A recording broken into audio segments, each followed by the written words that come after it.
Okay.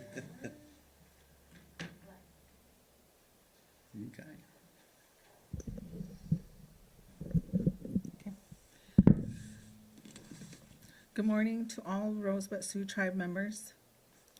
Today we are having a Q&A on the assumption of the Rosebud Indian Health Service. I will start by doing the introductions of the Tribal Health Alliance team who are here in person to answer any questions on the assumption. We have Chris Walker. We also have Scott Miller. We ask that if you have any questions that you may call 747-5755. Thank you.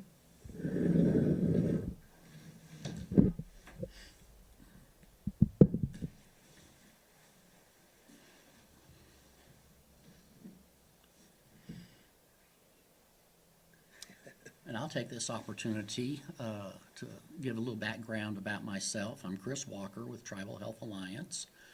We are a Native American-owned firm out of Oklahoma, and we assist tribes with various activities related around expanding their delivery of health care. And for about the last year and a half, we've been providing training and work, services, and oversight with the Rosebud Sioux Tribe and the Tribal Health Administration. We've been developing various questions that we've asked of the Indian Health Service as fact-finding as part of the discovery, and that is a process that tribes will go through as they determine the feasibility of assuming other additional programs of the Indian Health Service. Today, Rosebud with the Tribal Health Administration operates several programs that they've assumed, and they've been doing this for many years successfully on the reservation. And at this time, it's just the desire to continue to examine looking at the future of services on the Rosebud. I previously was the executive director of the Cherokee Nation Health System in Oklahoma, and since starting this company in 2007, we've assisted many tribes and continue to support the services and desires of tribes entering into the 638 assumption. We also provide services once these programs have been assumed to continue with specialized management services, working within the business office to develop, very strong abilities to generate the third-party revenue around Medicare, Medicaid, and private insurance, and help to continue to grow the tribal health program. With me today is Scott Miller, who we have worked with for several years, and I'll let him introduce himself and how Tribal Health Alliance and his organization years ago, Tribe, utilized our services. Thank you, Chris. As Chris said, my name is Scott Miller. I am a member of the Absentee Shawnee Tribe of Oklahoma. I served as the governor and lieutenant governor and secretary from 2005 to 2009. My tribe is one of the first 14 tribes to go self-governance in healthcare and BIA, so we've been through the wars, so to speak, as far as negotiations, working with the IHS to take over our healthcare system. Today we have a 72,000 square foot facility with clinical services and also some services that are in-house, such as optometry, dental, mental health care, that were formerly referred out. So over the years we were able to grow our program, and we also were able to obtain a joint venture in 2007, and that's where Chris comes in. He was our executive director of health. We were able to get the joint venture. It gave us the opportunity to build the new clinic and increase staff. It also increased our funding so that we could do some of those other things that we weren't able to do before. So this is an exciting thing. I know it's something that's a little different, and I know that's hard to get used to change, but sometimes change is good and better. So, and that's I believe that's the goal for everyone, is to make things better for everybody, especially for their health. So,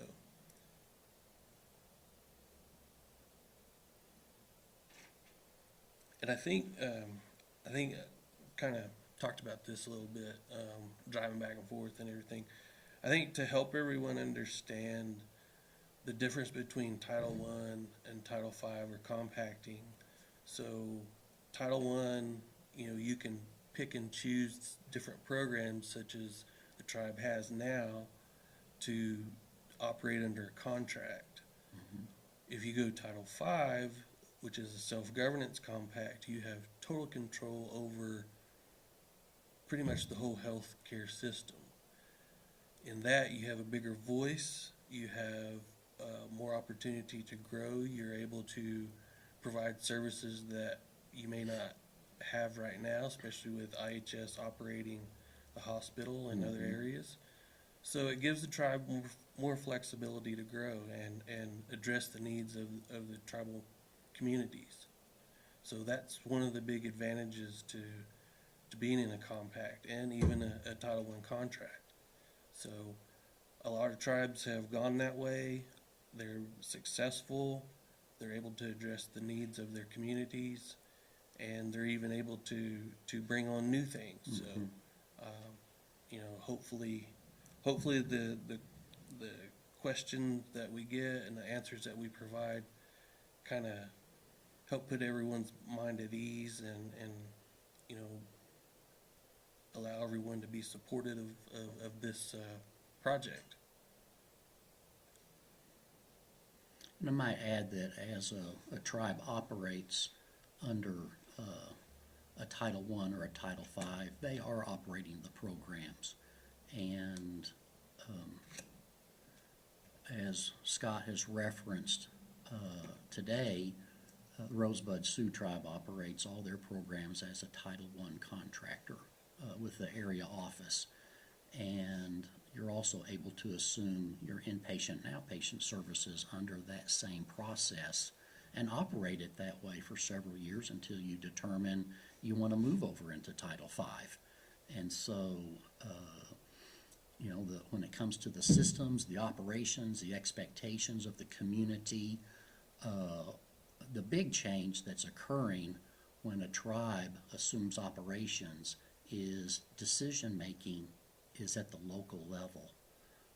That's not to say that your existing services at Rosebud service unit, the staff there are competent people, and they probably have ideas about we would like to deliver this level of service, but they have various ladders or processes to go through to create that. So it's not done at the service unit. It's done at area or headquarters, providing advisement to them and whether they have the budget and how they're doing on third party to create a service. And it's no surprise to us, and it's the stories that we've heard in the tribal council sessions that we've had, the training we've had, the community meetings that have taken place, that it's been demonstrated that the Indian Health Service is failing to keep up with trends in health care.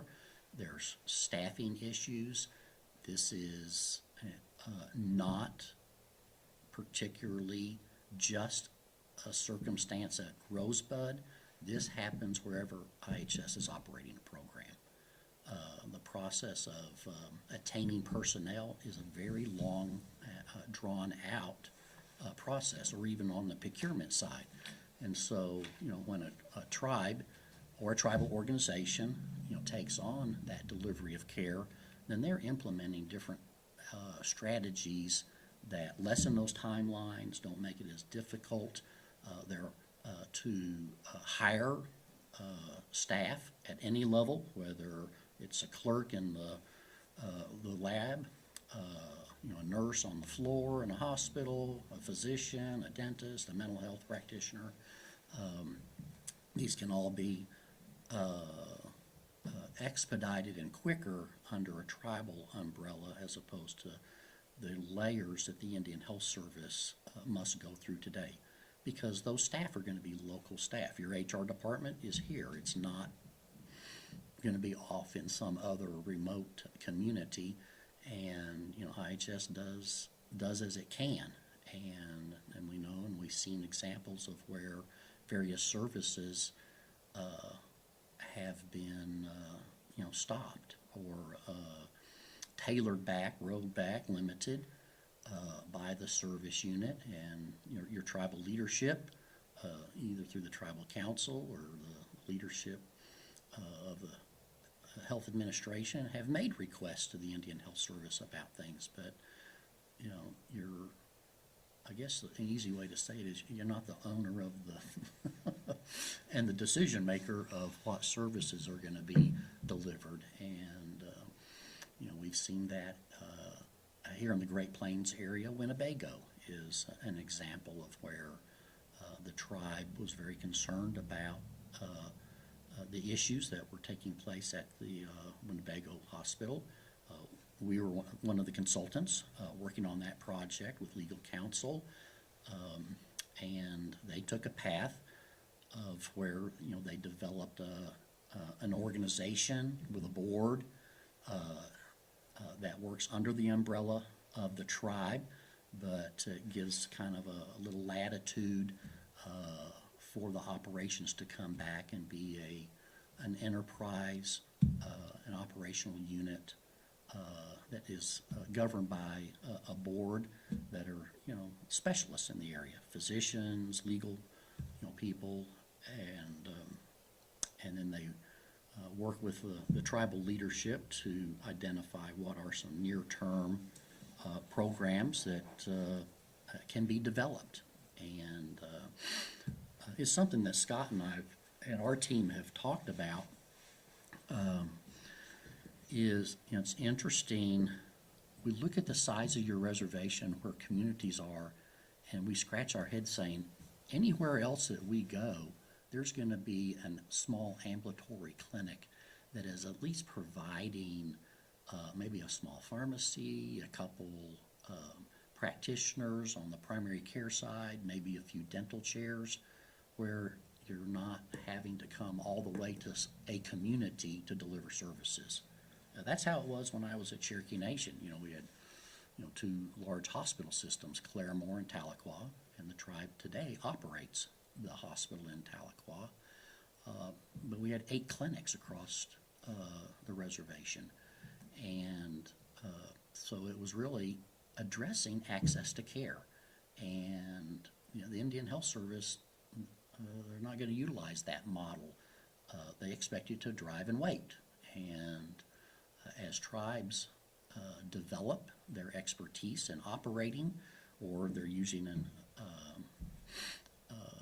a partner to assist, like Tribal Health Alliance, where we could provide some technical support and leadership around the delivery of services, how the system's managed,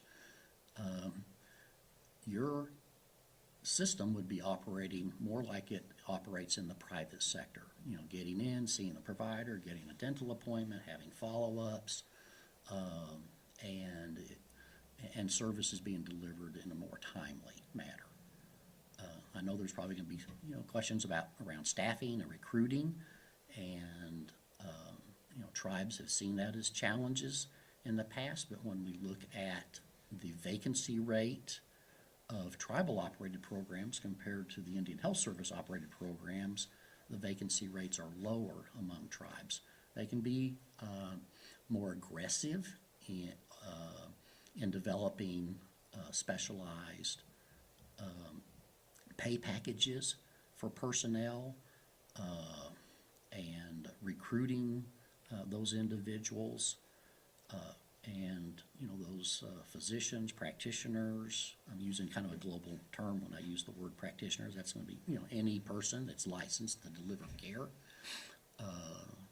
within a community.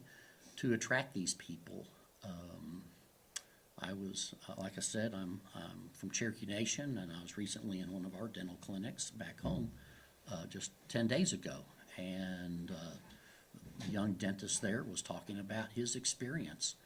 And, you know, he was trained actually at Creighton in Omaha, went back to Oklahoma to practice, worked in the Cherokee health system, and he thought, I wonder what it's like in the private sector. And he went and tried it, and he thought, they want me to be a production technician. I'm not really getting to be a dentist. So he recently came back to the Cherokee Nation health system. And that's what we hear with providers is you're able to attract providers from the private sector, because as we look at the dynamics of what's happening in America, hospitals are owning the doctor, and the hospital is more interested in third party than quality care. And so they're expecting a doctor to spend 3 to 4 minutes with a patient and not 15 to 20. And that's how our scheduling package in Indian country tends to be. So they're very welcome. When the pay and the benefits can be the same, why wouldn't I want to be spending more time with a patient, managing their care, coordinating their care, and having a healthcare team that has the same ideas, and we're managing that together as opposed to it fragmented, as the rest of America has a fragmented healthcare system, and IHS is integrated, and tribal systems that they operate are integrated healthcare systems as well. So I think I'd like to add before we get a question is just for everyone to understand that the success of your health system is going to go through some phases. It's going to take some time, but you're not at the whim of IHS. Right. It's the tribal organization that's set up to do that for the tribe. So you know, it can be done. It has been done, and there's a lot of good people that are wanting to make sure that everyone's taken care of. So, you know, it's not an overnight thing. no, It's one of those things that takes time, it takes steps. Of course, you want to get it right, and that's the good thing about, you know, taking time and trying to understand the process and what it all takes to assume an operation like this. It's good that everyone's interested, and it's good that everyone is concerned, and rightfully so. And I know there's been some questions earlier in October and November through different meetings, so hopefully we can address those if you still have them, or you know, we can kind of spark it off with some questions that we have documented, and we can go from there, and hopefully that'll spur some other questions. But just know that, you know, it takes time a little bit, and everybody's doing this in the best interest of the tribe. So so hopefully after we get through this process, we'll be on to something else as far as furthering our policies and getting the framework ready and knowing some more information from IHS about, you know, where we're going as far as what they're looking at. But for now, you know, we've done some work. You know, we're putting that groundwork in for everyone, and when we're ready, or when everything's ready, that'll be one thing that we won't have to worry about, which is your HR, your procurement, and that kind of stuff that can kind of bog things down. But we're working on that first, so that way we can focus on healthcare after we negotiate and get through all that process. something else thank you, Scott, I'd like to highlight on is the tribal administration and the tribal council. The last several cycles of the tribal council, for probably 3-4 years now, have been, you know, in discussions about this process. And it's, well, what does it look like? So members of the tribal council, tribal administration, have made several site visits to organizations and tribes that have been successful, some more recently than others. And you know, we coordinated a time for them to come down to the Chickasaw Nation and look at that healthcare system. And exactly as Scott is sharing is that Governor Anna Tubby of that tribe spent half a day with members of the tribal council from Rosebud and staff from the health system. President Herman was there, and just kind of mapped out what you see today took 20 years to get here. And they're operating a very robust healthcare delivery system. And they're able to partner with the private sector around some of these things. The Indian Health Service can't do that. They can't coordinate some of those services or partner with another organization. And we've also, for nearly the 2 years that we've been working with Rosebud at different levels, is looking at the progressive systems of care that even the Tribal Health Administration have ventured into. And I just, not that we're highlighting this, but it's maybe years of planning went into developing social detox. And, things that start as a grant and they grow. You found a partner to help fund a building and help fund some resources to do startup. And I think that's a strong statement and attribute of what's occurring in the community. Uh-oh.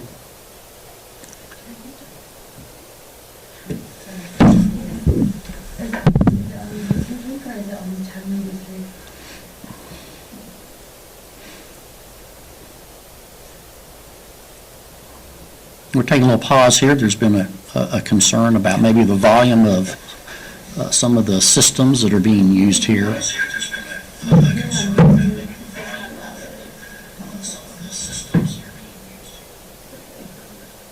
Okay. Calvin over there said he checked it and said that it's on channel 93 too, so. Maybe it's the mic, maybe you need to just talk closer. We can move it closer. Yell at us. Well, if we get too loud, please let us know that too, or we're too quiet. We need to know that because this is about getting information out. Oh, it says YouTube. On YouTube? Mhm. Do they have it muted on accident on their end maybe? Because sometimes when you open YouTube videos, it's automatically. Right. Oh, yes, that's Okay, true. it's better nowadays then. Oh, great. It was muted. Well, whoever you are, thank you very much for reaching out and letting someone know. And Unmute their. and unmute your YouTube. Yep. That's just kidding. Yeah, that's the reminder. Yeah. Yeah, we have to work together as a team here to know. I think as we get started with this, I think one thing to address and something that we heard for quite a bit is the tribe going to lose their sovereignty in this process? No, absolutely not. There's no waiver of sovereign immunity when you compact. In fact, it strengthens your sovereignty because now, if you go what we call a Title V or a self-governance tribe, you have a larger voice and you also have an opportunity to have a seat at the table with many different working committees, advisory committees, so the needs of the tribe and other tribes in this area will be heard. You actually work with those folks at headquarters at IHS on creating policy, on creating funding streams, how those funding streams come to the tribes. So it more or less it's a better way of strengthening your sovereignty.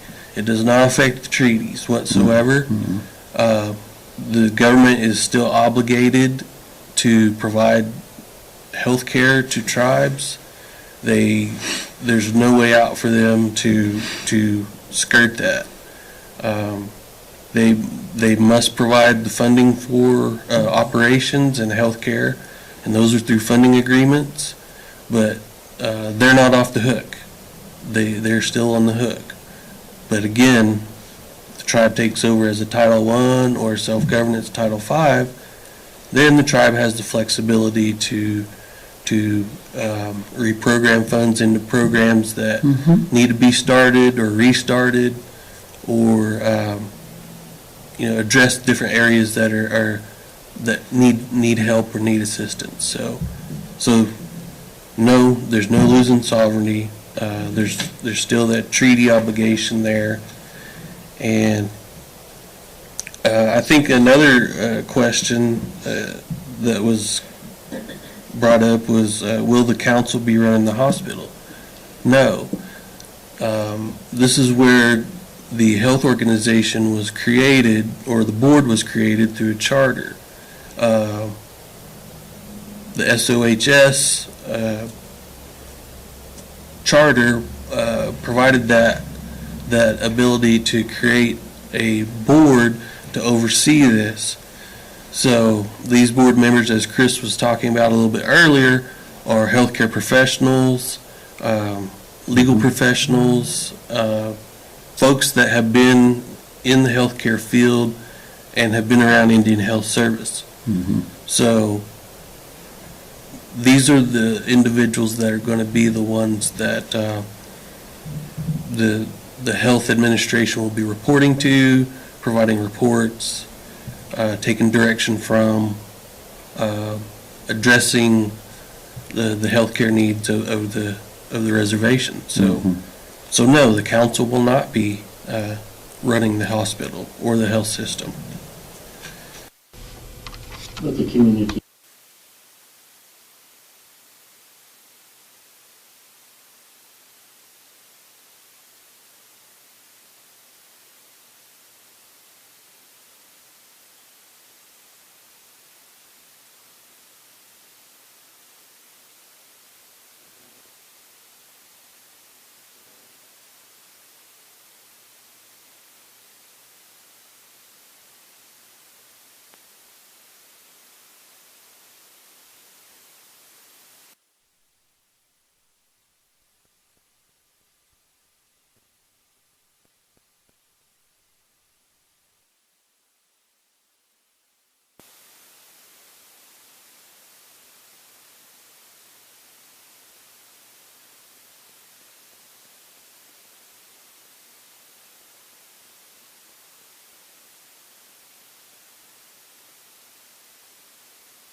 Side, when we talk about the ER, surgery, we have a team that's been working. It's called the Patient Care Services Team, and they've developed and identified what are the existing services, what are services that have been eliminated over the last 5 to 7 years, and then starting to prioritize what are services in the short term that should be focused, that will provide better care to the members in the community. I'm talking about women's health, OB care, hopefully returning some surgery, having deliveries at the Rosebud Hospital. I mean, these are certainly healthcare systems that have moved away and are having to be accessed somewhere else outside the community. And so there is a sensitivity to develop those resources once again. I think another comment that we've heard is around, well, healthcare can be a big money maker, and our tribe might need the resources somewhere else, and will that take money out of the health system? Can a tribe take money out of the health system? And there's still an audit that the tribe would go through, or the health organization would go through, and all those resources, the federal resources that come to you, the third-party resources of Medicare and Medicaid are all deemed as federal dollars, and those resources must be budgeted in programs and activities and services that are health-related. They can't be peeled off and utilized for some other type of activity that doesn't have a basis of health care. So even down to the interest income that you earn, putting some of this money in the bank, that's tied to these federal resources. So, And yeah, in 2014, the Office of Inspector General for yeah. HHS issued a alert that basically slapped tribes on the hand and said, if you are using your third-party resources for anything outside of healthcare, stop immediately. There had been some tribes that had done that.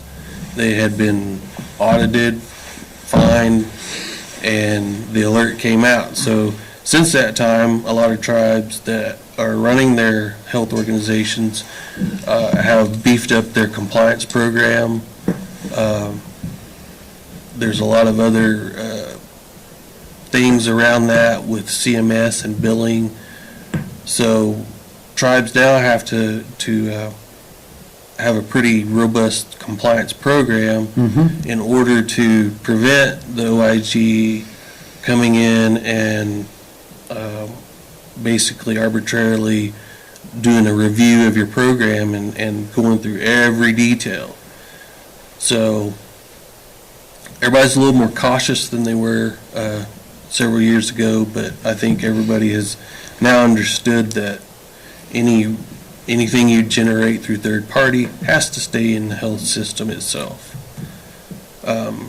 Which kind of leads into this one question that was asked, will healthcare change for tribal members? So with this assumption, the idea or the goal is to change healthcare in a positive way or improve it. As Chris stated a little bit earlier, the Indian Health Service, they have a ceiling that, you know, they can do so much. They can't bring on new things like a tribe can. They only can do what's allowed, you know, per Indian Health Service policy regulations, whereas tribes have that flexibility to go beyond, do partnerships or bring it in-house. So the goal of this is to improve the health care of the tribal members, and being able to do that through Title I or Title V, that's the mechanism to do it. And this, again, will be a community needs assessment. You know, we'll have to know what's out there, what's needed, if there's anything that, you know, that has been formerly on the reservation but isn't anymore. So, so the answer to that is basically yes. The goal is to improve healthcare. Yeah. And also looking at, you know, what is that cost to sustain an activity in healthcare that would improve and meet a tribal member's need. This is just an example of when I was the executive director at Cherokee Nation. And as I shared, we ran the ambulatory care services. But right there, we had Hastings Hospital run by IHS.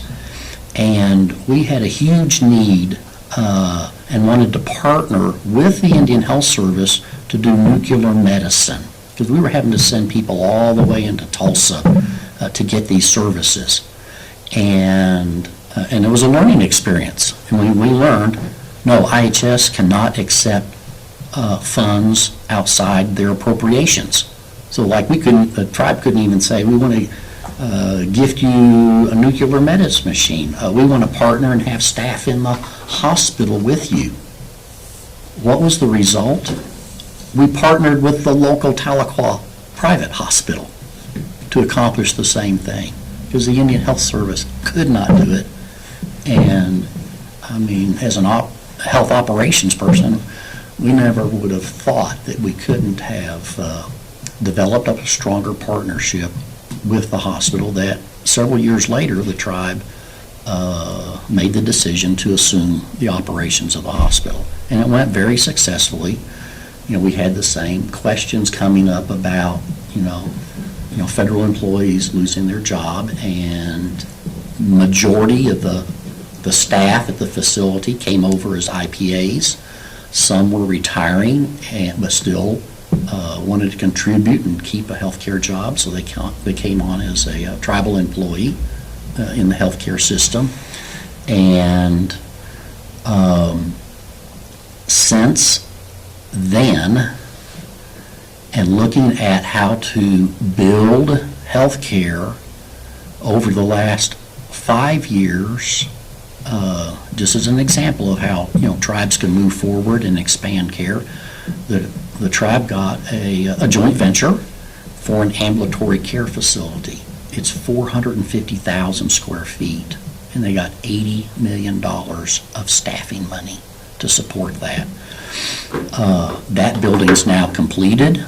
It even has same-day surgery on an outpatient basis in the facility. And this is all based on, population issues of how you can staff things. And the tribe recently, this past year, broke ground to replace the hospital. They're not doing a joint venture and spending $400 million to build a whole new hospital. So I bring those type of things up because that ties strongly into recruiting people. And staff like to work in a newer facility, It's kind of like, hey, we're getting a new house, and you get all this excitement. And so, you're able to have a stronger recruitment, opportunity for professionals who realize, they're working within a new designed healthcare plant facility that has more what you call bells and whistles and opportunities, and utilizing, better techniques of use of space and things like that. And Scott's Tribe built this nearly 70-some thousand square foot joint venture, and recently the tribe breaking ground to Expand. in a different community to add services. And I referenced that a moment ago is, part of looking at access to care is, where do other clinics need to be? That would be, and then feed into the larger or specialty care. You're coming to Rosebud where you have the hospital, but you also can have some specialty services, and pushing primary care and dental and clinical services closer to where people reside. So I think one of the other questions in the community was, does the contractor compact have an end date? So as a Title I contract, those are annual contracts. Those are negotiated basically annually. Really, the negotiation is the annual funding agreement. So at some point in time, if the tribe wishes to not enter into the contract, then they can choose not to do so. If they want to include other things outside of a current contract, they can also do that. It will take a little negotiation, but the opportunity is there. If the tribe compacted under Title V, self-governance again, that compact is from the time that it is signed to in perpetuity. It does not have an end date. The funding agreement does not have an end date. There's a base funding level, and there are also incremental increases depending on appropriations. So the Title V compact and the funding agreement that goes along with it, there's no end date. That lasts until the end of time, I guess, so to speak. Every so often, the AFA or the funding agreement will be revisited and revised for language or different programs that are brought online, but most of those programs are covered under the Indian Healthcare Improvement Act. Right. So that gives tribes a broad range of programs, services, functions, and activities that they can include so long as the funding is available through their funding agreement. So the answer to that, it just depends on whether you're Title I or you're Title V. Yep. And also talking about money, you're not assuming resources at today's level and then that's all you can operate on. As federal appropriations increase, this service unit is a piece of that. So those funds will come from the Indian Health Service and be added to your funding agreement as there's increases. Let's say purchase and refer care goes up, or there's new mental health funding that comes about, then because of your contract or compact, then those resources come through the funding agreement to be utilized here in the community. Another statement we've heard is, well, IHS is having a hard time with its budget. What's it going to make a difference with the tribe? If money's money. And another piece of the funding that the Indian Health Service at this local level doesn't have is what we call contract support costs. And that will be a percent tied to your indirect cost rate here at the tribe that will be added to your funding agreement, so the programs could be managed. So that's the background staff of your finance, procurement, the HR, the employee package, be the insurance plan. Those things are added into the funding agreement. So because the Indian Health Service has some of that's local and some of it's at area and some of it's at headquarters. When you assume it, it all has to come locally to you. So those are resources on top of what we call program resources that are here at the service unit. You know, there are funds at the area office, there's funds at headquarters, and some of those funds are able to come to your funding agreement and be utilized locally. Do any YouTube folks out there have a question?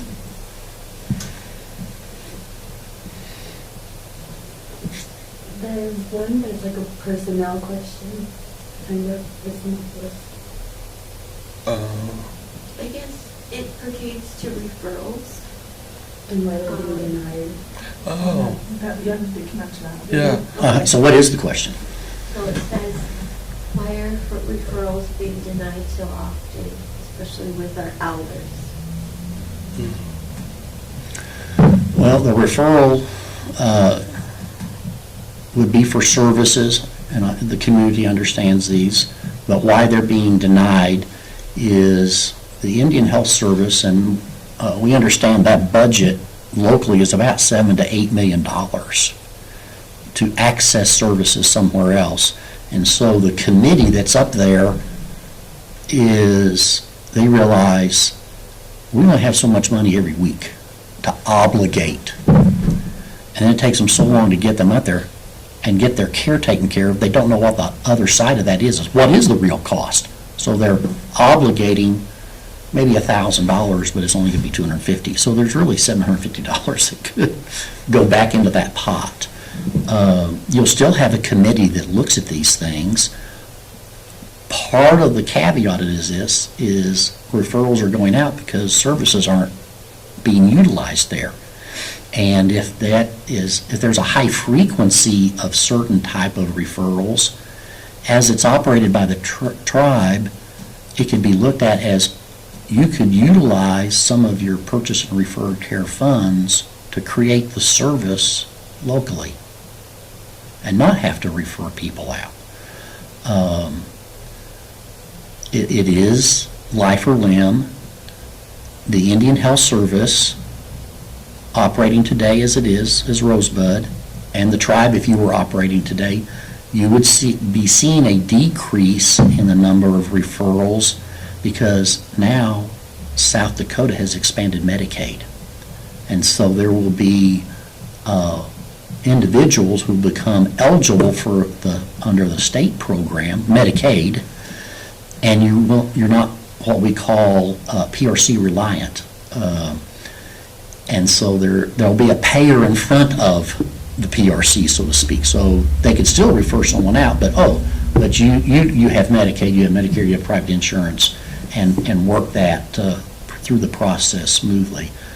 It is unfortunate that the demand and the needs in our communities are very complex.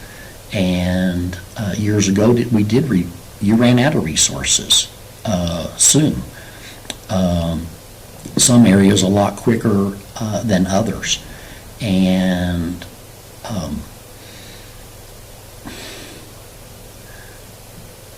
if there is a referral, and now the question wasn't identifying I got denied or I got deferred, because those are two decisions the IHS or a tribal health system can make. We need to defer you because we don't have the resource this month, but we have you in the pipeline, so to speak. The denial is typically should be related to you have another payer that's responsible for this. Across the Indian Health Service, there is a long lag between a referral's made, the patient is gone out, and I'm surprised this isn't part of the next question is going to be, why am I in collections? And I've been there too, you know. Yeah. We're both tribal members, and we've been there, and it is because the Indian Health Service takes so long to process a claim, get it to their clearinghouse, which is Blue Cross Blue Shield of New Mexico, them to issue the warrant or the payment back to the vendor. And folks, we're talking, that could be 120 to 180 days. Well, there's no hospital, there's no doctor's office that wants to wait that long. They're going to have you in collections in 90 days.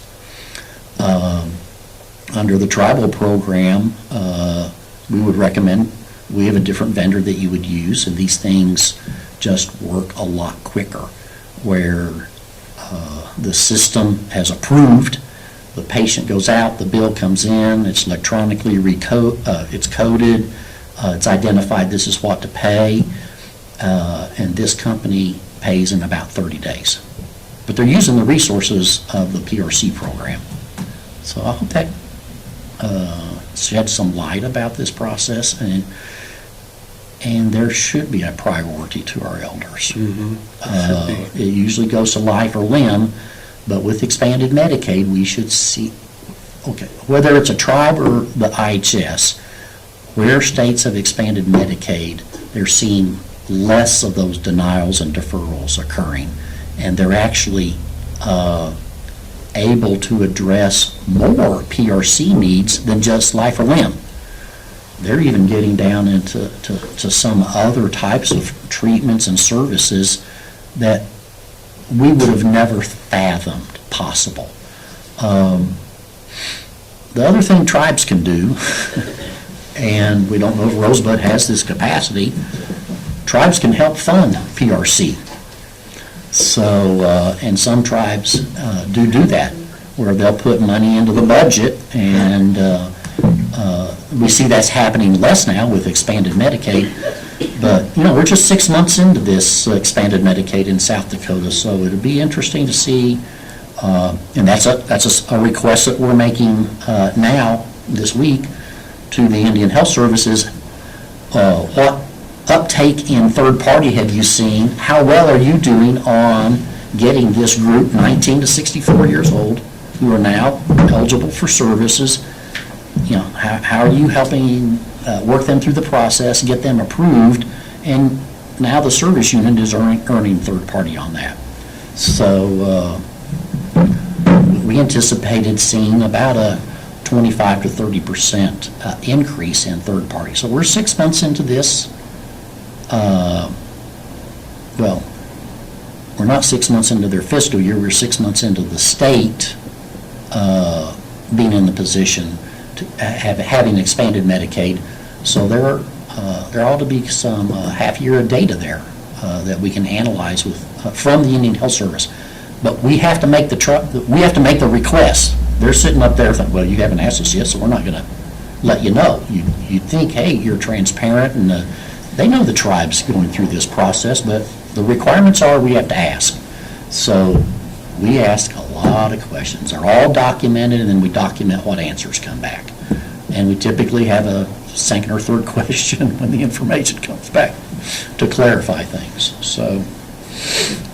So, and again, with the flexibility of the tribe, assuming that PRC role, they don't have to follow the IHS policy of life or limb. They can Right. create their own policy. They can make it to where it's a case-by-case basis judgment, or they could set it at certain procedures are going to be approved, and then other types of procedures will be looked at it on a case-by-case basis. So there's not a hard no out there. There's always an opportunity to get someone the care that they need. So that's a little bit of the difference between what IHS does and what tribally run PRC programs do. So the one requirement we are held to is the eligibility requirement. So two things have to take place. Are they in your catchment area? Do they live on the reservation? Are they socially tied to the reservation, or live a county next to the reservation?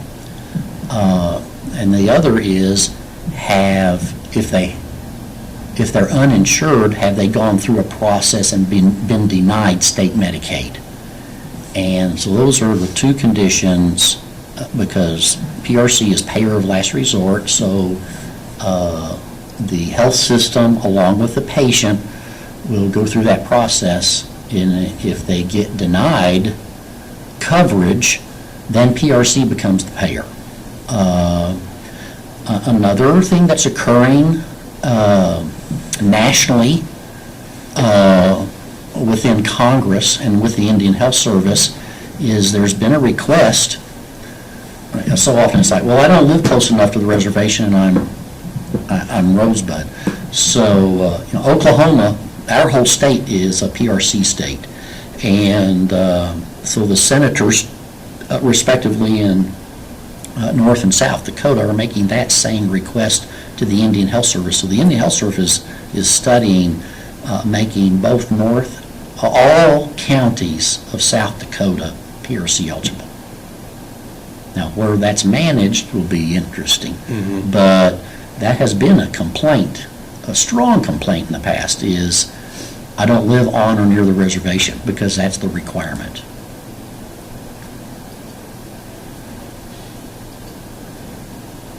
So I think there was a question that came up when we had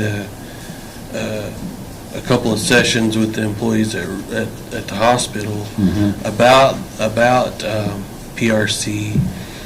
If a patient is referred out currently, and then whenever the transition or assumption takes place and that bill is still outstanding, who's responsible? Well, the responsible party will be who issued the referral, which would be IHS. If the bill's not paid after assumption or transition, IHS is still responsible. They'll withhold a certain amount of money in their PRC program to cover those costs. So any issues with referrals up to a certain date, that will be responsible, IHS's responsibility. Then after that date, it will be on the tribe. So, and that's a good question, because we've run into that before. We've had to work with tribal PRC, work with IHS PRC to get issues addressed. But that was a good question. And how that works is, they know what they've obligated. The bill hasn't come in yet, so the tribe will not take its 100% piece of an annual PRC. We'd leave a little bit of money for the IHS to manage it, but then every quarter, it's like, oh, we had bills come in and we paid it, and oh, well, we paid less for it, so money potentially could come back to the tribe, and we give the Indian Health Service a year to clean the books up. So then we true this up through the process, and so some resources could come back to the tribe's PRC program. So all of that is monitored.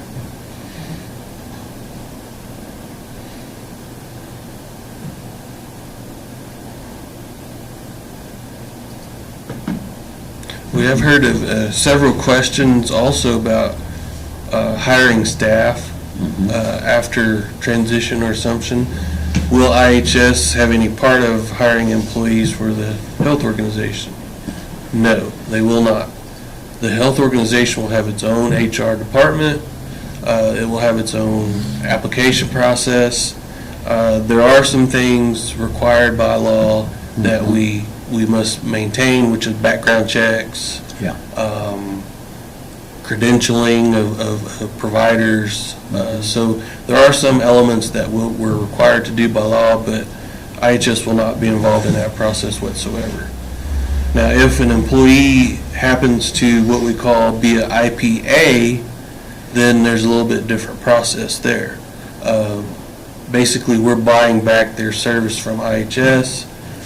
They're still work for us, and they work for us abiding by our policies, but they're still an employee of IHS. It's kind of a little complicated type of scenario, but that's done, in several other places.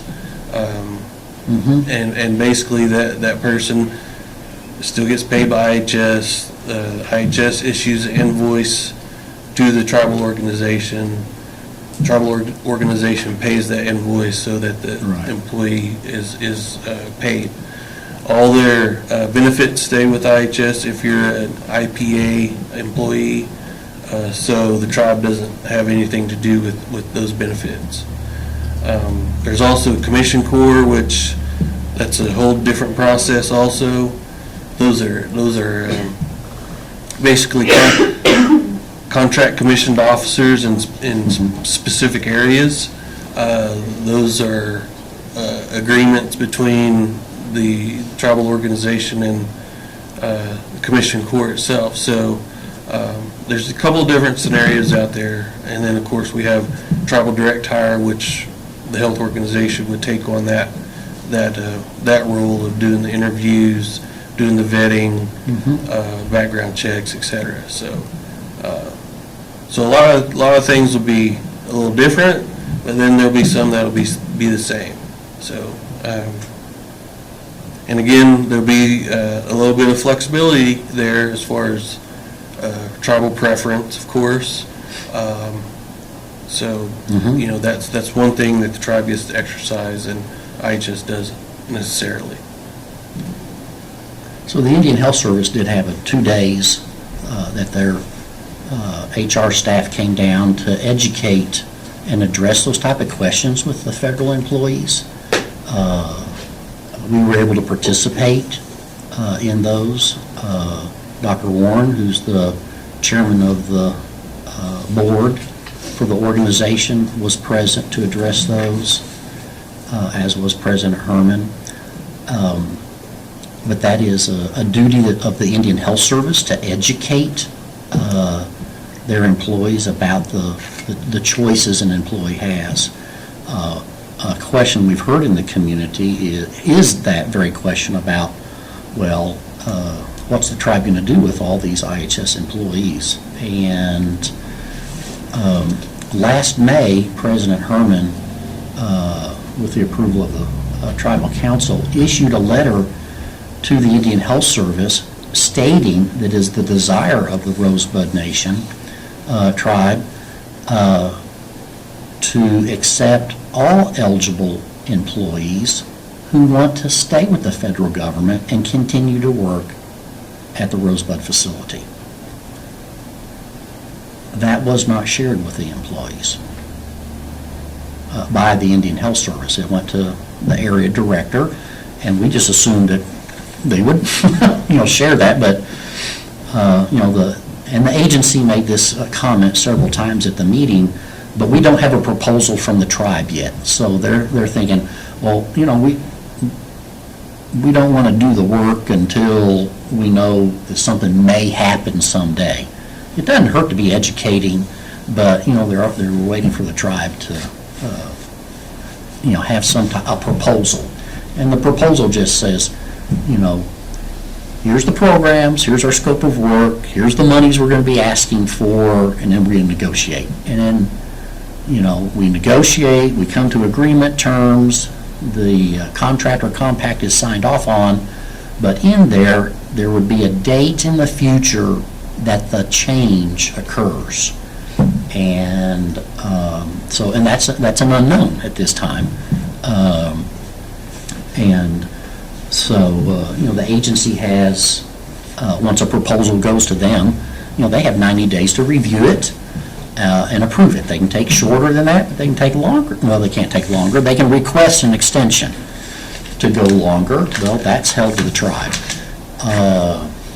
But formally, it's usually 90 days, and then you get into the negotiations about, what is the money and which employees, because through that process, and that window is what I would call it, of, the employees by the Indian Health Service will be asked, are you going to stay with the federal government and be an IPA, and we'll assign you to the Rosebud Health System?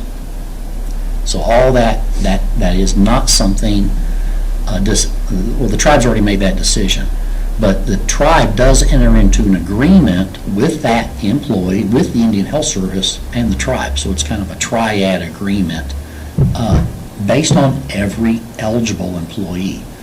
And we don't define who is eligible. The Indian Health Service defines who is eligible. And an ineligible, so that might be a next question, well, then what's ineligible? And it would be an employee that's on a discipline or a process improvement plan with the agency. The agency deems them not eligible to enter into an IPA, even though the tribe might want them.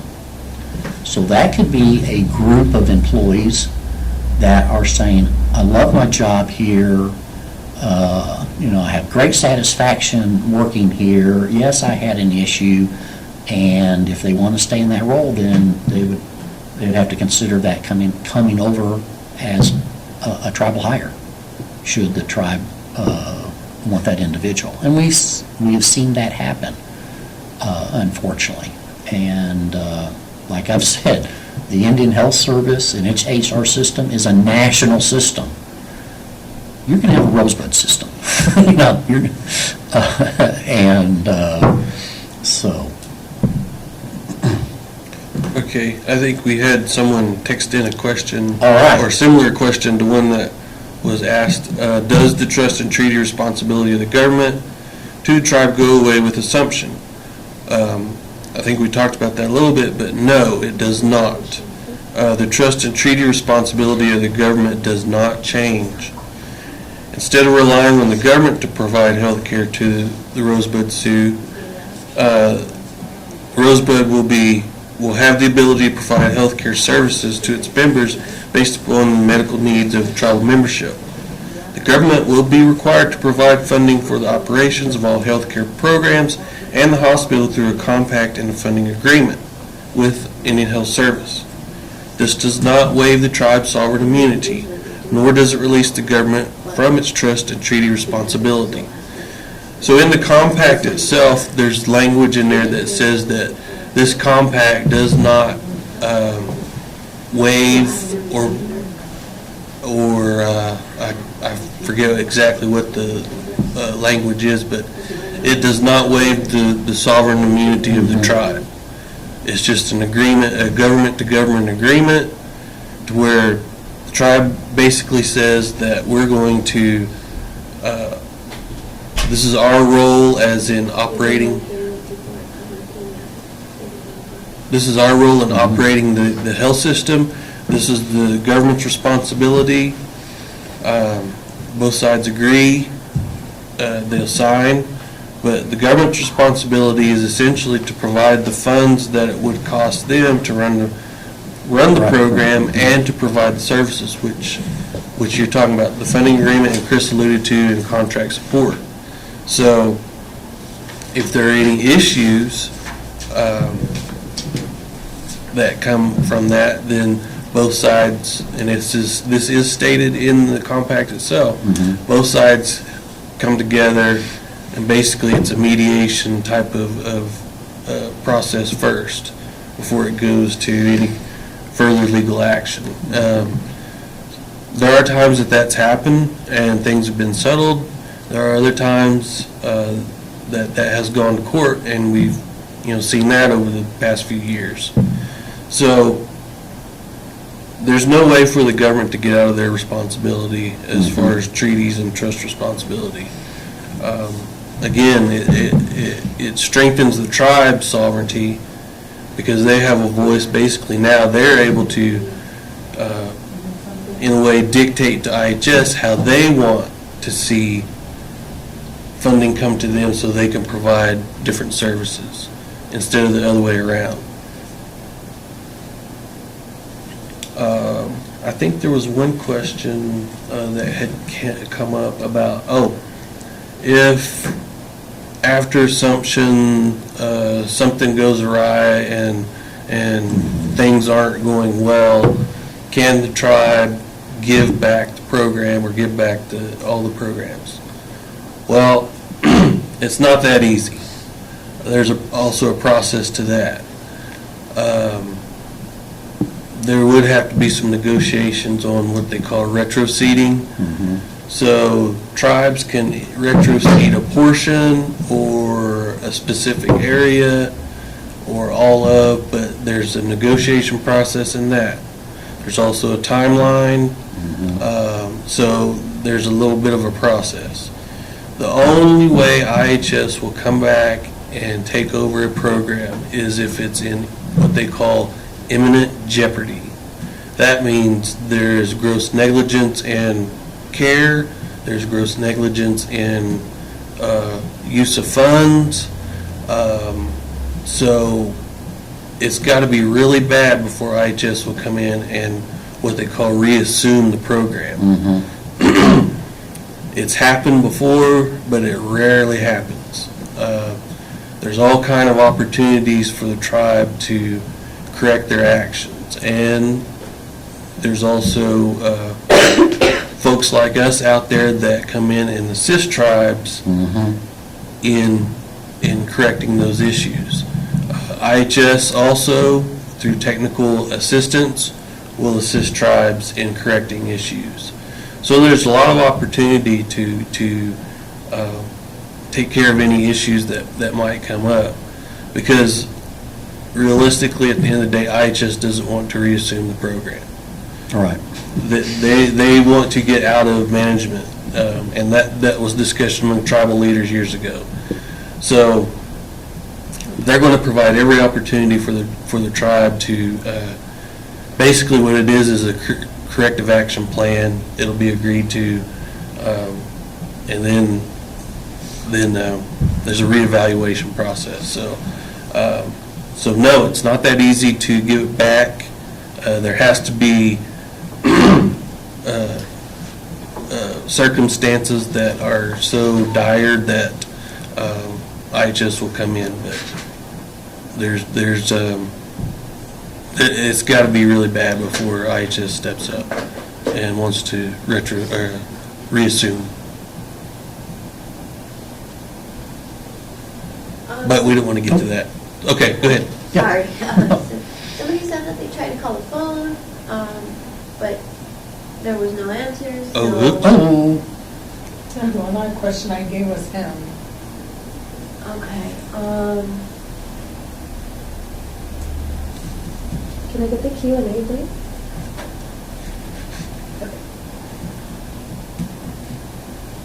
So we're testing our system now. Oh, there it went. There it is. Okay. Okay. So apparently, when you call in, just ask for the IHS Q&A, and they'll transfer you to us. Okay.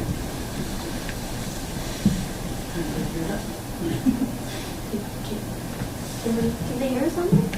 I'm not too sure if they can hear us. Can you say that? on there? Okay. Oh. Oh, yeah, so, we just tested the line, so when you call in to that number that was provided, you need to reference, I'm calling for the IHS Q&A, and the operator will know what line to direct you to.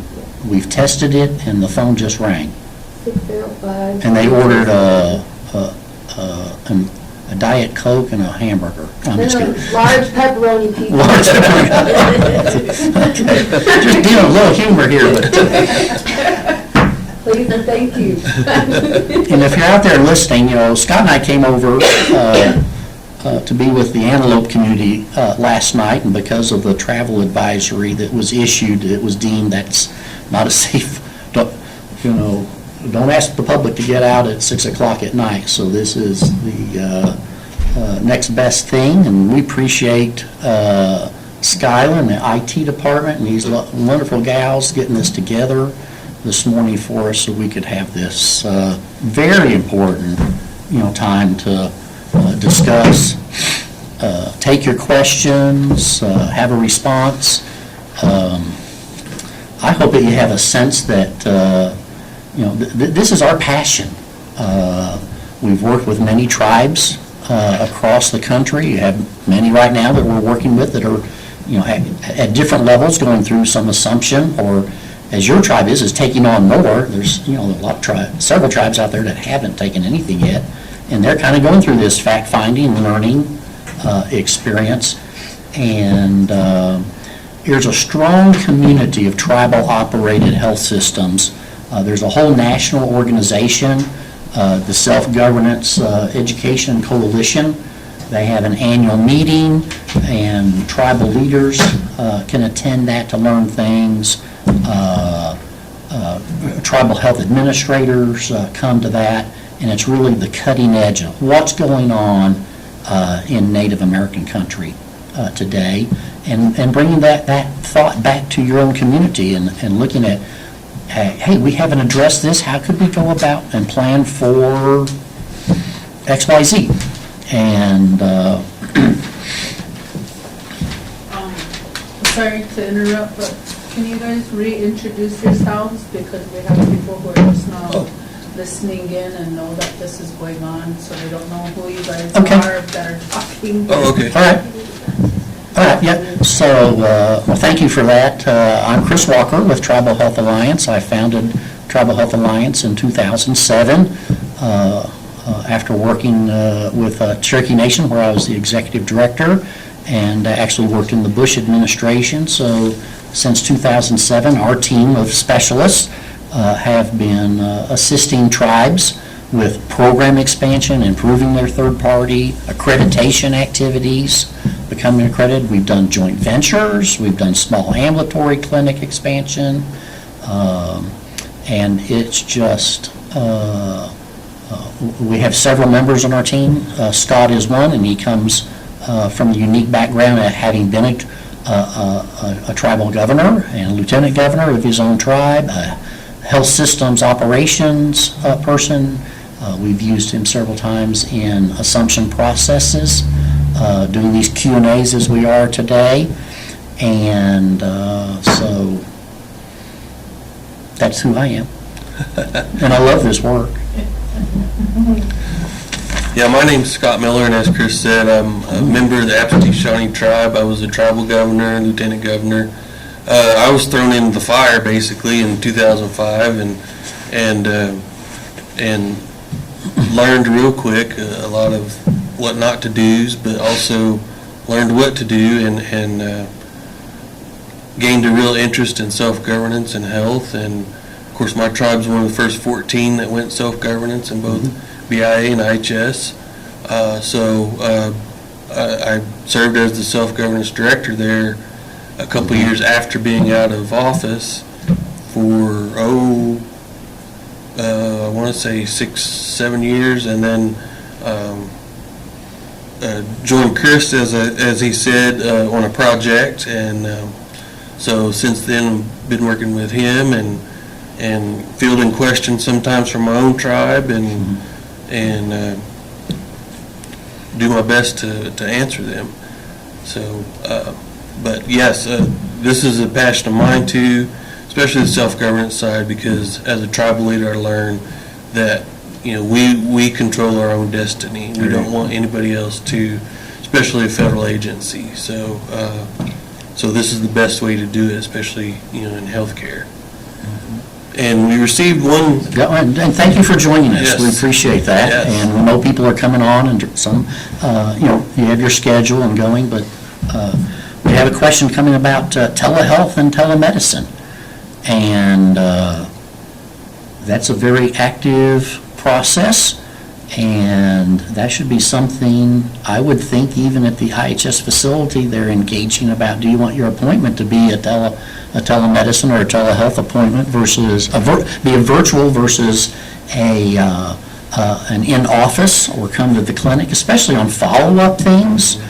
And so the question, will the telehealth or telemed be updated and implemented for people who can't travel all the time? Yes. And that's a really good question, and that's, again, something, the tribe and the health organization can work on together to connect those who live far out with the providers at the hospital or at the clinics. That's being utilized a lot nowadays since the COVID in different areas. So I would venture to say that would be something that would be on the priority list as far as getting that addressed and implemented. you bet. And working with the tribe on the connectivity of folks to get their appointments. So.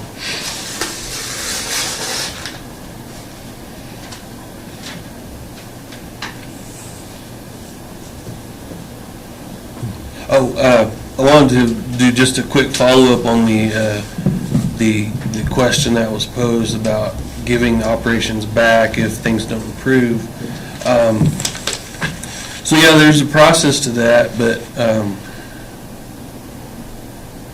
when there's a decision made by both parties, whether it's a retrocede or reassumption, the money follows that program. So if you retrocede or a program's reassumed, that money will go back to IHS. If there are issues with the program, the best thing to do, if things have, there's a corrective action plan, there's still issues, the best thing to do would be a retrocede, because that allows the tribe the opportunity to basically get its act together and then go back and try to reassume that program that they retroceded. If it's a reassumption, that's a whole different process, and it's not, I guess, healthy or good for the tribe to have something reassumed. But again, there is a process to that, but there's also every opportunity to correct those issues before any other action is taken. So we have a question that's come in. What areas, states, have you had success, failures? All areas are different according to social norms. So as a consulting practice, over these almost past 20 years, our organization has not been involved with a tribe that, tribes have made different decisions about what to assume, but I would say 100% of those have been successes, because I would deem a failure would be that the tribe took on management of something, and 2-3 years later they decided this isn't working well for us, and we're going to retrocede it back. So we've not been through that experience of a tribe retroceding. We actually have a tribal client now that's looking at an assumption that did retrocede program many years ago, and that's been like 20 years ago. And so the community is still dealing with well, can our tribe has the capacity to move forward with that?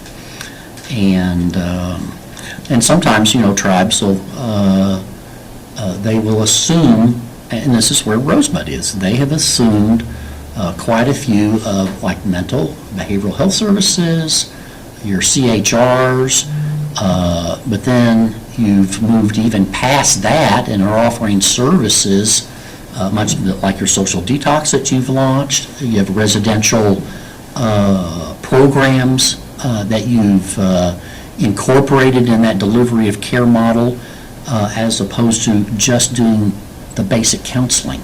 And so you're providing other supports for people in these times.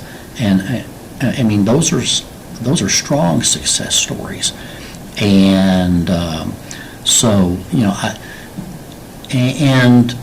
we're a consulting practice. We're here as you need us. And our desire is not to long-term contract to do something for you, but to build capacity within your folks to take the baton on and continue to grow it, and use us more as a mentor, a sounding board, to continue to grow the services in your location. Because who knows best? You guys. And we try to do our best to follow, be culturally sensitive and listen to those in leadership about, you know, do's and don'ts and things like that. So, you know, we know every area is different, every tribe's different. So we do our best to abide by cultural practices and things like that. And so on our team, you know, Scott and I are the operations people. And so we have a consultant that is a nurse. She actually is a licensed legal nurse consultant. Ran the Indian Health Service Leadership Training Program years ago. Been a director of nursing. Has been a clinic administrator. We have a mental health practitioner that assists us around the behavioral mental health services. Both of them are very involved in working with a tribe that's going through accreditation, and there's various levels of accreditation that are out there for programs to be accredited under, like your mental health services. Residential could be CARF accredited. The present hospital here, an outpatient, is Joint Commission accredited, so we have experience with that. And then there's ambulatory care, and there's even an ambulance accreditation program. Cherokees went through that years ago, and we became the only accredited ambulance service in Oklahoma and the only tribal in the United States. So, okay, here's the next question. What is the actual date of when the tribe will be administering the hospital? And so there isn't an actual date identified. The regulations allow a tribe to assume any given day of the year, but there are some cycles of when it's better around the fiscal year. If you're a fiscal year tribe, you know, the IHS is fiscal year, so it'd be October 1. Some tribes are January 1 on a calendar year on their books and things like that. So those would tend to be like a recommendation that would be made, and because it's coming down to understanding what are the resources that would come over. And so if it's in the year, then you have to appropriate those funds. Like you're taking the hospital on or a clinic on, and there's 2 months left, like let's say July. Well, that'd be 90 days of their fiscal year, and I mean, you can do it, but again, there's not a date that's identified. A proposal is something we're working on right now, which is something the agency requests. What is your proposal? We would call it a plan. Right. You know, and we would define the scope of work. We'd identify the programs, the functions, the services. We'd crosswalk the budget to it and things like that. So, but it's a great question. Because it's a work in process, and it typically, given where we're at today, you know, October 1 could be a possibility, but we don't drive that, Right. you know? That's- We're preparing for Right, we prepare everything for that date, and that's part of the negotiation that has not happened yet, because we still have some things to work out with the Right. area office. So that date is not set in stone, there hasn't been a date. That'll be between tribe and area office when that date occurs. But great question. That is a good question. So since we got started a little bit late, we're gonna go till 2 o'clock, 2 p.m. I'm not sure what time it is, my watch is Not dead. order that big large pepperoni pizza. 101. We're waiting on that pepperoni pizza. Just kidding, just kidding. We need a delivery service. But, Oh, DoorDash doesn't work in Rosebud? No, we don't have DoorDash, or anything like that. No, that's, so, yeah, hopefully we're addressing some concerns out there. I mean, again, this is new, it's a change,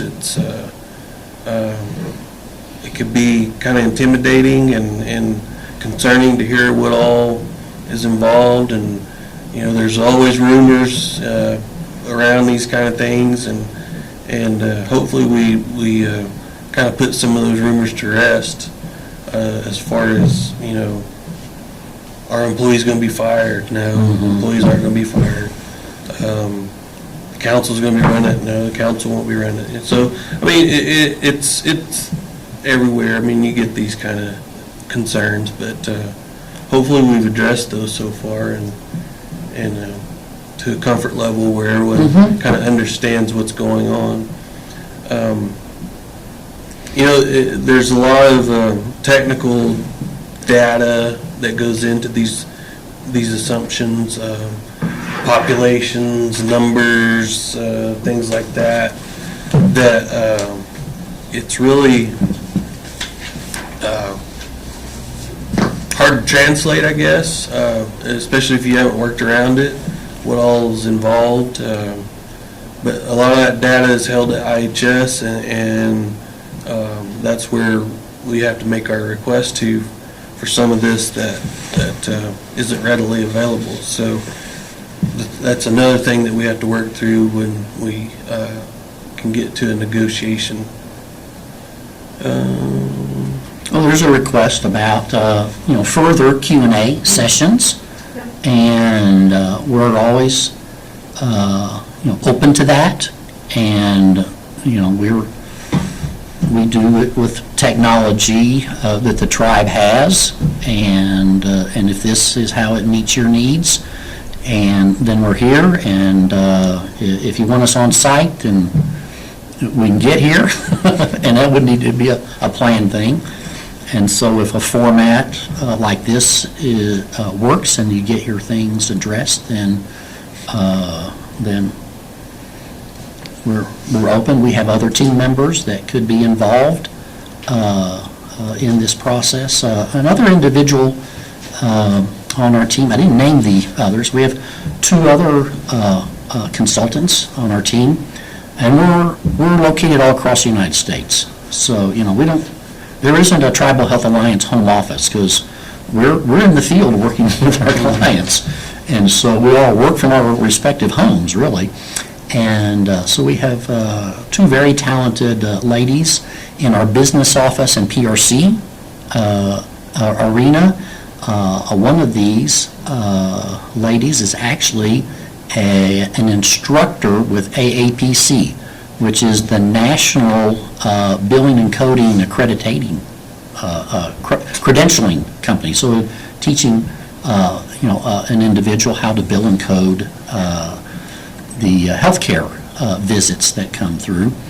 And then we have Russ on our team, and he is retired from the Indian Health Service. He was a commissioned corps officer, and for 10 years he dealt with contracts and compacts, mainly in the Albuquerque area, but he was a negotiator for the Indian Health Service. We're privileged to have him on our team because he understands how the Indian Health Service negotiates things, and he was a party to the negotiations of the Winnebago and the earlier process of the OATE.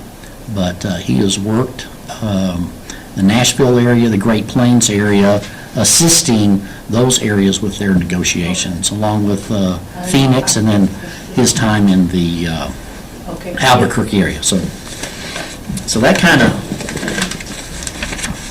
is our team of folks, and we have a few others that are involved. We do services with the Indian Health Service as well, so where we go in and do reviews of their delivery of care and concerns that tribes have with members of the Indian Health Service. Yeah, they need help too. IHS. One of the questions over the past few months that has come up, and Chris kind of alluded to accreditation. What happens to the hospital's certification or accreditation status when or if assumption occurs? So I'll let you handle the Okay, so, and that's a good question. As a program changes, and it's called ownership, and so today, the Indian Health Service owns the hospital. A future date, the Rosebud would be the owner of the hospital. So we technically have to inform the Joint Commission that there has been a change in ownership, and this is the executive department. These are the contacts, and then there will be a time set aside by the Joint Commission when they could to come out and do a initial review with the new owners, so to speak. Okay. Our tribe ran 638 programs, and they're ran horrible and run out of money. Who will pick up the cost if it runs out? The funds run out. Well, not knowing the specifics of these things, typically tribes get grants to kind of start as seed money for new program startups. And during that time, if there are clinical staff involved, then there could be a billing component. And it is unfortunate that how some of these grants come down, the agent, whoever's the grant group, it could be HRSA, it could be SAMHSA, I may be using terms that people aren't aware of, but there are federal partners out there that the tribes can receive grants for. The SAMHSA is the Substance, Alcohol, Mental Health Administration group. And so they find projects, they start grants, it's competitive, you write a program proposal, you got your objectives, and then they fund you. And it might be a 2-year grant, a 3-year grant, a 5-year grant. But sometimes, they want the grant to be the whole support, and so they kind of minimize the opportunity to help these things be sustainable. And so, a robust health system could pick up that issue within its budget to meet that need, because under IHS there is substance abuse money, there is mental health, behavioral health money that can be supporting these individuals. So, one, you're not having to close down a program.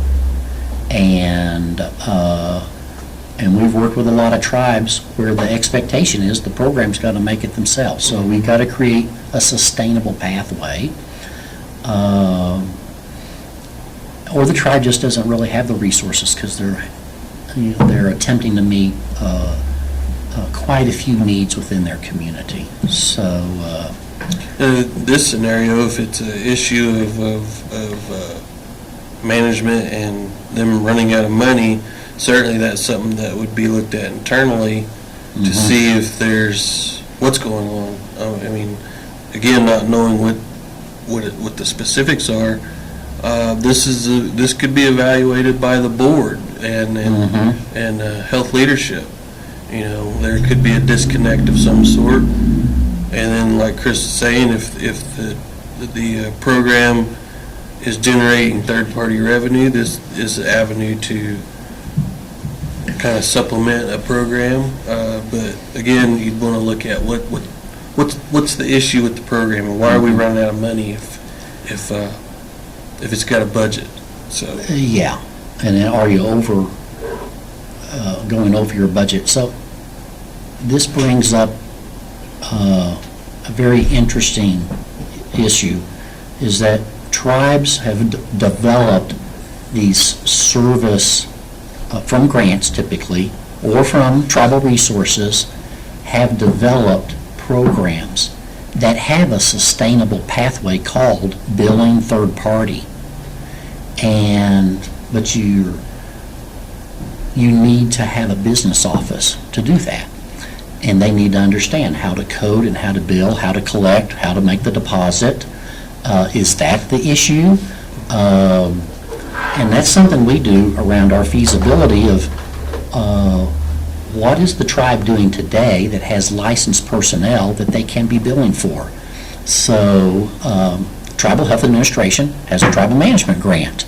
And in that tribal management grant that we helped the tribe write was a review of the business office functions. So there are some things being implemented to address billing and billing appropriately. Some of the callers may be new on the call. We made a comment about the Office of Inspector General, OIG of HHS. And so tribal programs are on their work plan to ensure that tribes are not mismanaging their third-party resources. And we all know this word, this phrase, fraud, waste, and abuse. Well, the OIG interprets fraud, waste, and abuse. Usually we think about, and you hear about these things now and then, a doctor's going to jail because he billed Medicare or Medicaid wrong, or they created some type of program and they didn't treat these patients. Well, another alarming issue is, and we see this with some smaller tribes, they're not sophisticated yet, their desire is to offer services, but they didn't think about they have a billing, and so you have a licensed person, so it's just as wrong to underbill as it is overbill.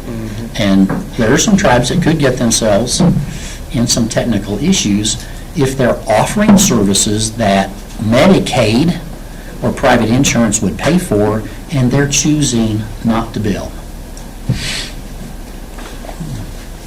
So we hope that addressed that question, but then also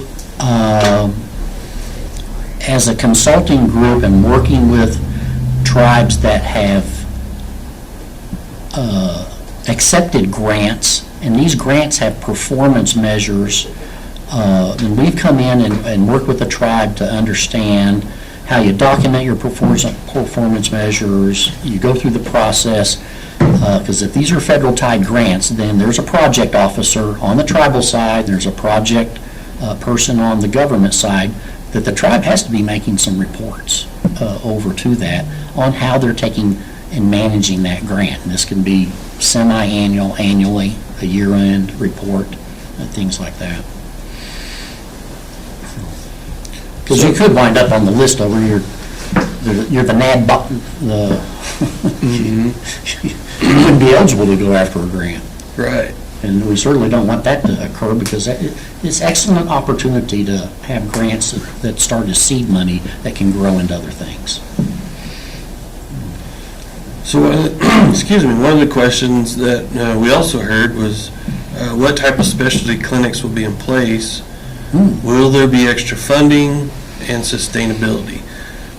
So that kind of goes along with what Chris was saying about grants. There's grant opportunities for different healthcare specialties. Will extra funding be available? It depends. And as far as how it's determined what specialty clinic to bring on, that would be again part of the health healthcare needs assessment survey. It would be a part of the health administration, discussion with the health entity, board of directors. And then also it'd be kind of an analysis of what kind of caseload is out there currently that would help justify bringing on specialty clinics. As far as the extra funding, getting into funding agreements and under Title I or self-governance, we do have that flexibility to kind of rebudget for things like this, as long as we're not taking away from funds from a program that's certainly well established, providing care, things like that. So if those funds aren't available through third party or through the budget itself, then that's where you go to look for those grants that can help, like Chris was saying, seed those programs. Also, there's could be a way to contract specialty physicians to come in and do clinics on certain days for say cardiac or orthopedics or podiatry, things like that. So there's different avenues to bring specialty clinics online. It's just a matter of assessing and doing some analysis on patient load and needs out there. So, And again, we could address this with, maybe you can't take on that type of specialty clinic now, but you may have a healthcare provider within the marketplace. You have Valentine, you have Winter, there may be some other opportunities that are close by that you can develop maybe a partnership with and kind of, get your toe in the water around something. And as that workload grows, then you expand it, you bring it over here to Rosebud. And again, like I've addressed, we kind of look at population centers. Where does it make sense to have a delivery of care? And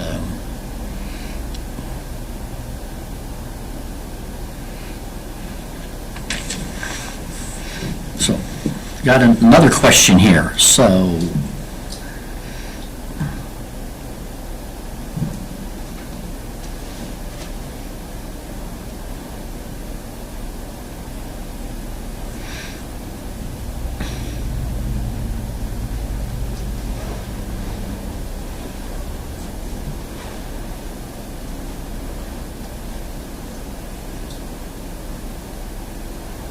So this is a question regarding the informational process and doing community awareness meetings and things like that. And yes, this is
what is the vision that Rosebud wants the hospital to eventually be, and any new services or anything new that we can look forward to when the tribe takes over.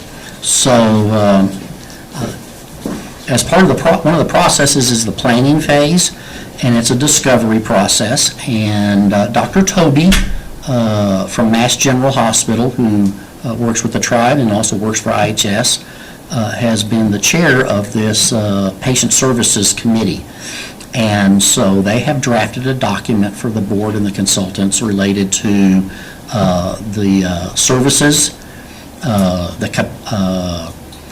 what services have been eliminated over the last several years. And typically we're looking back toward what's changed since CMS came in and shut down the ER several years ago, and a lot of deferral and things were happening that time. And no, they've not released their priorities for the first year, because these would be provisional priorities, because a component is listening to the communities, and at some point, having a community needs assessment where we would look at what are services that you as a constituent, a member of the tribe, would like to see offered.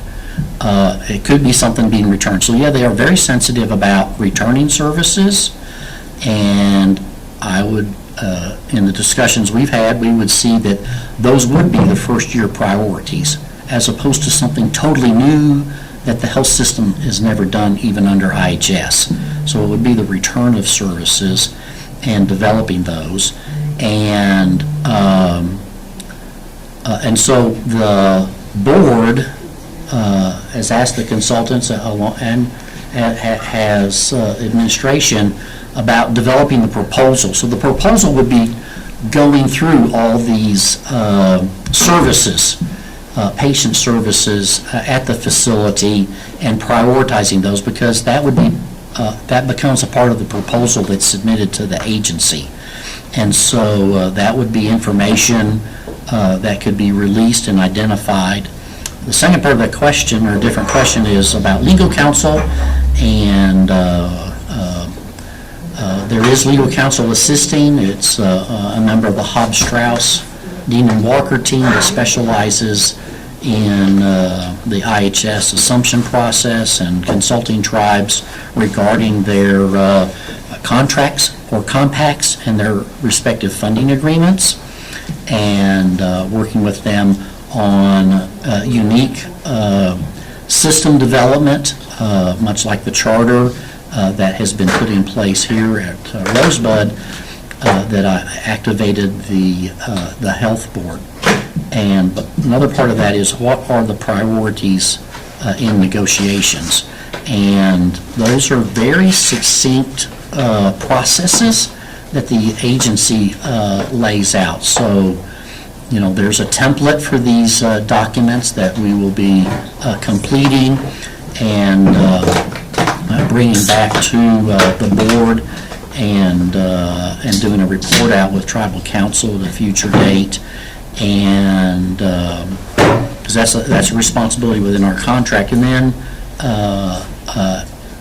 a previous question that we had was about the whole information process. And so as there's matters that come to fruition, that there's things are being identified and embraced, then those are processes that need to be communicated within the community. And we see all these questions that you've kindly sent us today, call-ins and the YouTube. We'll be incorporating those into the fact sheet, so individuals can go to a website and look at these as we have these addressed, and knowing that different questions may come up in the future, and as we move forward, then having discussions in the community about where things are at and keeping you engaged. And some tribes use a newsletter, they do community meetings. We could have a session like this where instead of coming out, 20 times to 20 communities, having sessions like this, a half a day, a half a day, a half a day, or something like that, whereas people have time and can be involved to receive the information, then we can do that. So this next question kind of goes along the same lines as the previous question, as far as vision of the hospital, but the question is, are Rosebud Sioux Tribe program leaders who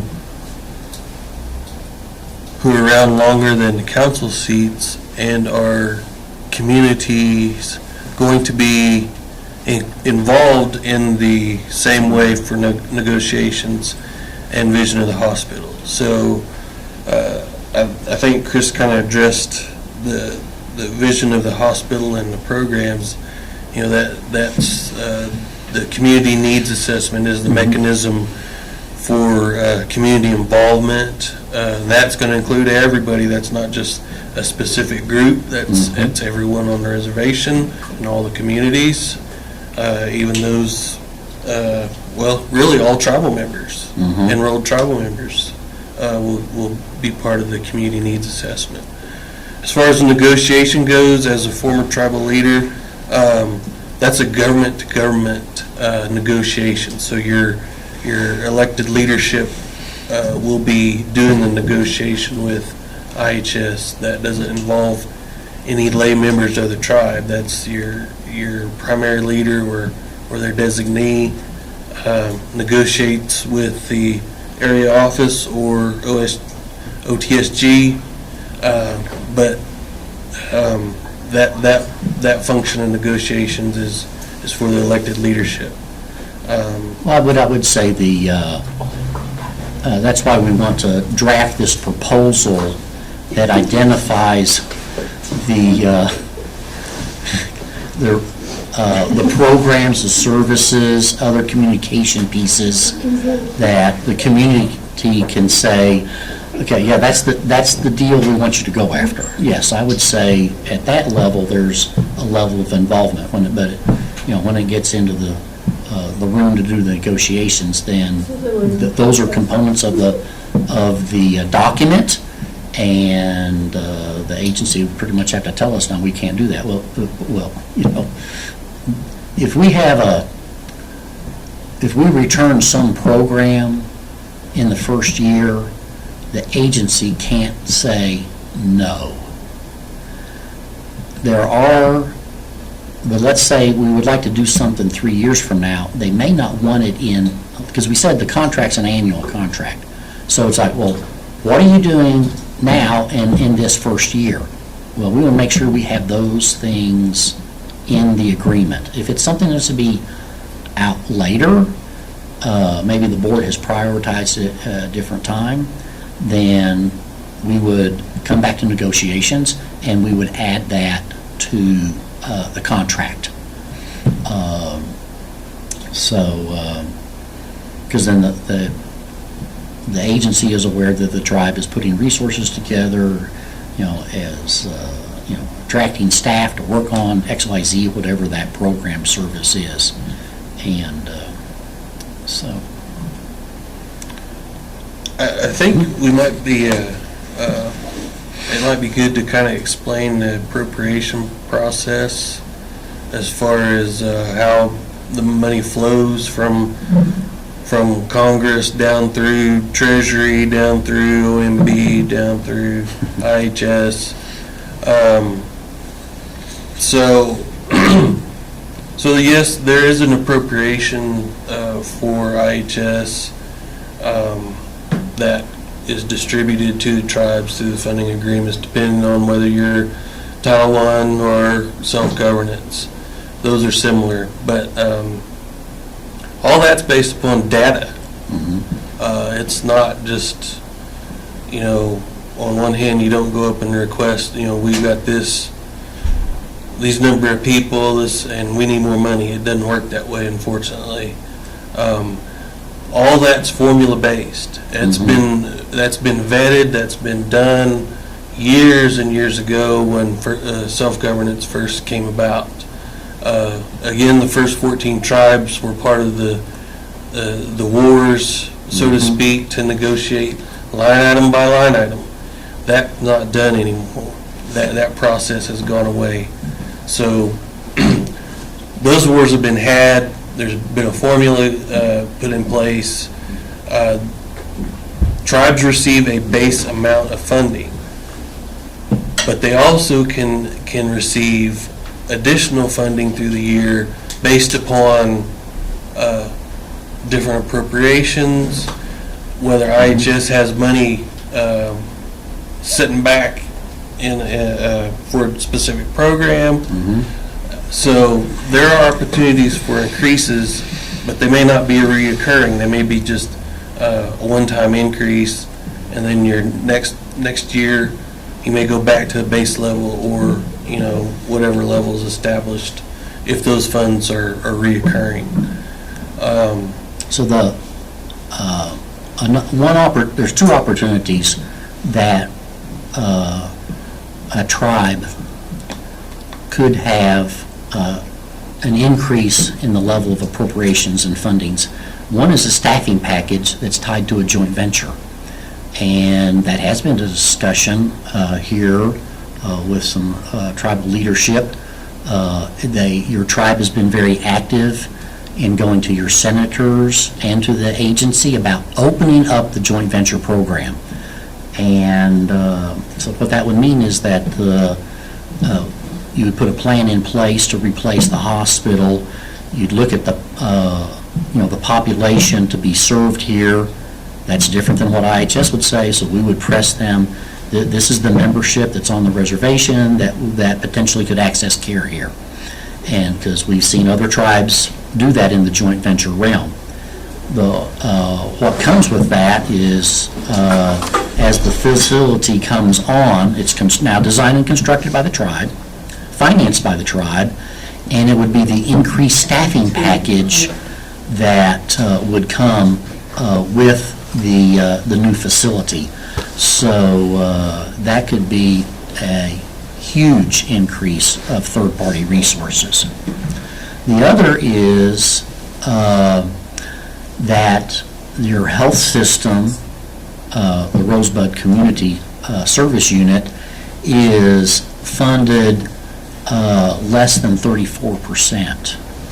I'm not saying it is, but if it was a tribe or an IHS facility that is, then your community, your president, your council members would need to advocate Congress for the Indian Healthcare Improvement Act fund.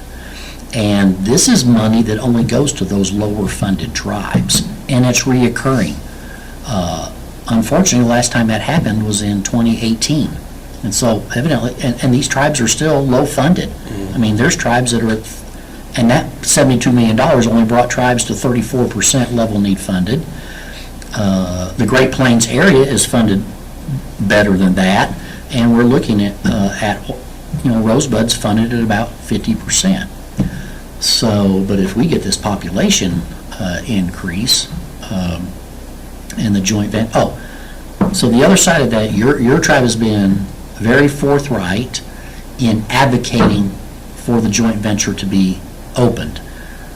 Us technical people figured it'd probably be another year or two, but most recently, in the last 2 weeks, the director of the Indian Health Service has shared with tribal leadership and in meetings that the joint venture program will be opened later this year.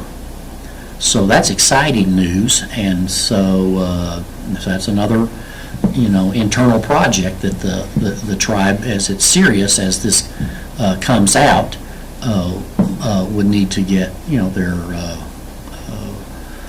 materials ready, because it's a two-phase process, and so we're very keyed on that. We've done several joint ventures. Scott's tribe is one of the historic joint venture recipients. It's a very competitive. It's awarded to a tribe, and then you construct the facility.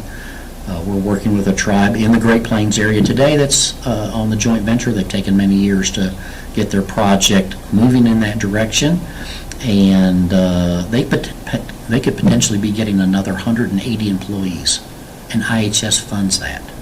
So, and that's at the 85% level. So those are opportunities that can improve the resources that would come to Rosebud, and that would be managed here locally. So, So as far in the budget process, getting to your base, there's a budget formulation process every year that tribes can participate in through their area office. That is where you advocate for certain programs, certain increases. where to put the increases? Where to put the increases. There's a dollar amount given, and then there's the wish list Yep. amount. That is where tribal leadership or administration can go and advocate for those increases to be placed in areas of need. From there, all the areas will meet, then a presentation's given, and then there's a presentation given to those, the higher-ups at HHS. Yeah, Secretary. Yep. And then that's taken to another, it's a process. Yeah. It is a process. And so that meeting was held in Great Plains about, 3 weeks ago? 3 weeks ago. Probably December, and members of the Rosebud were advocating for certain things there.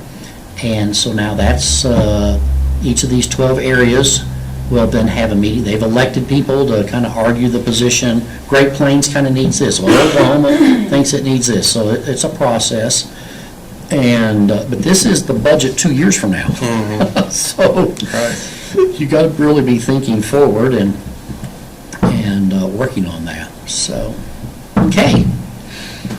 These have been great questions. Once we got live and going, people are out there. It's thawing, so people are thinking. So we appreciate that. So I guess we have about 10 minutes left. So, again, we trying to address some of the basic questions that have been going around and address some of those rumors. Again, in a process like this, there's all kinds of things that float around. And at the end of the day, this is an opportunity to better things, after you wade through all the rumors and whatnot. The goal is to improve healthcare, and I think that's what everybody wants. So I hope everyone, if we didn't answer your question, sorry. Hopefully we've addressed it in some way. If you come up with other questions, of course there'll be another opportunity. We'll be glad to answer those questions. Or if there's something pressing, of course, you can get that to us through, I guess, Skyla. If you get a hold of Skyla and there's a question, she'll send it to us and we can address that way. And we appreciate everybody being patient with us as we started off. If you're new to the call, Scott and I were out here at the invite of the Antelope community to address some community awareness and information processes. And given the weather and the tribal advisory that was issued yesterday afternoon, it was deemed by that leadership out there that should be canceled, but working on putting this Q&A together. So we appreciate Tribal Health Administration and the IT. I guess you guys are with the IT department, right? Or communications? Hey, for the communications department.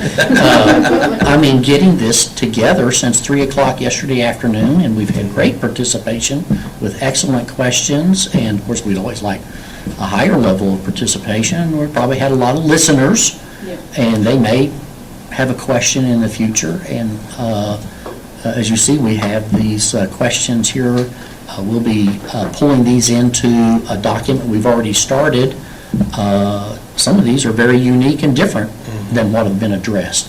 And so, there's no way we can, in our mind, come up with, all the questions a community may have. So you having this input and doing, some way in a confidential way. So we appreciate that. And because it is about, this is information, it's communication, and it's developing a knowledge base, so you can be an advocate. And I'd like to share. You have a giveaway? Yeah, I'm just I kidding. would. Get your raffle tickets out. Sure. We're going to call them. That's an idea. Everybody turned in now. So it was shared with us, was it yesterday morning? On YouTube, there is a segment about healthcare on Rosebud. 50-year-old 50-year-old documentary. Yes, I would encourage everyone to go out there and watch it. And one, to hear what was going on back then, but two, to see what the issues were back then and compare it to today. So, and again, keep in mind who's over the health system at that time too. So, that may help if you have some apprehensions about, is this the right thing to do? Should the tribe do this? I'd encourage you to watch that, and ask yourself, has things gotten better with IHS in the management role? Well, the operations and the services, you hit the nail on the head there. And we're also aware there are a lot of tribes that are in the same predicament that Rosebud is today, but they didn't sue the government. You did. And basically won, yeah. And specifically against the Indian Health Service. So we were asking leadership yesterday, so what's the court tell them to do? Well, they didn't really tell them to do anything, but you would think the Indian Health Service was put on notice by that. So I would ask people, okay, so that happened in 2017, what's changed? Has it improved or has it eroded? Has it just been stagnant? And, I'm 6 years older than I was 6 years ago, and my health care needs are unfortunately kind of changing. I'm an elder now. I'm not going to say how old I am, but I'm there. And so it's like, I'm going to be an advocate for, those things that can meet my needs and my family's needs, my grandkids' needs, and hopefully my great-grandkids' needs. So, Yeah, that's it. Okay, Yeah. maybe we could share the name of it. Oh, great, yeah, that's the one, Healthcare Crisis at Rosebud 1973. 50, yeah. So healthcare crisis at Rosebud in 1973. 1973. That's the documentary you want to look at on YouTube. Cool. And I think there's another piece of information is testimony for your lawsuit that, and that testimony is probably drafted 7 years ago, but the gentleman that drafted that testimony is the chair of your health board today, Dr. Warren. So it is his testimony about Don Warren. So he's a physician. He is now the co-director of the Johns Hopkins Center of Indigenous Health, and has program oversight for the small medical school and public health school in North Dakota. So, and has been an IHS employee, has been a tribal employee, is from the Great Plains, very strong advocate, very involved. So, we as consultants are very amazed at what the tribe has done to honor going through a process, to look at how to structure a potential organization, giving birth to that, seating a board of directors of very talented individuals that have a heart and a passion to work on behalf of the Rosebud, and then putting together the leadership team. We talked about finance and HR, and these are things that as this moves forward, those things will become a reality. You know, right now, you just can't have the expense of these things for a what if, you know? And, or it's not quite time, let's put it that way. We're being Right. conscientious of the timing and when to, you know, bring those components into the tribe or into the system.